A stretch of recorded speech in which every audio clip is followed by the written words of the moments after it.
he speaks a lot more often than a lot of people would, and he speaks very freely. The problem is he also tries to control the narrative and change the direction based on how he and the rest of the FOMC members are feeling at any given time, which to me takes away from things like the Beige Book, which is supposed to be indicative of how they feel. Mm-hmm. Let the Beige Book talk for how you and the rest of the FOMC feel. Let the Fed minutes talk. Yeah, let the Fed minutes talk. You have open minutes for your meeting to explain to people what you guys said and what you guys were thinking. Why do you need to come in between and change the narrative, right? If your wife says, hey, we're going to have sexy time tonight. Like, don't talk about it. We're good. We're good there. Stop. I don't need to know anything else. Everything else you say in between now and then is either going to lead me more into it, which we already know you've said you're going to do, right, or it's going to back off. There's no good outcome here for me. Right, exactly. And no, needs to be an element of surprise still. Yeah, you've already said there's going to be sexy time on December 18th, Jerome. Right. Correct. And now you're saying, I had to do a lot of work tonight. I had to wash a lot of dishes. I'm feeling very tired. Oh, yeah. How was your day? You can't come home? I don't want to know how your day was. Yeah, exactly. Because I know it's not good. Yeah, go freshen up, JP. Hit the powder room, JP.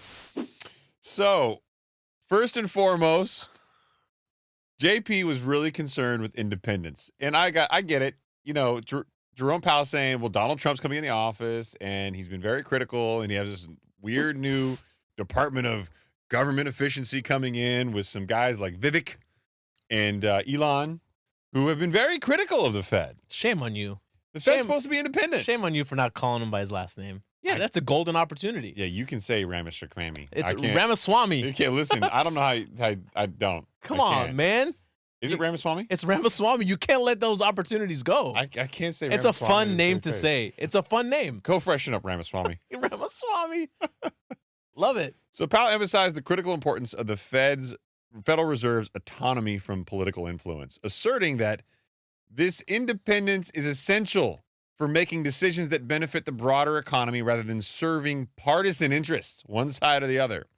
He expressed confidence in the strong bipartisan support, both sides of the House support me, guys, for the Fed's independent status, stating, I think there is very, very broad support for that set of ideas in Congress, in both political parties, on both sides of the Hill, and that's what really matters.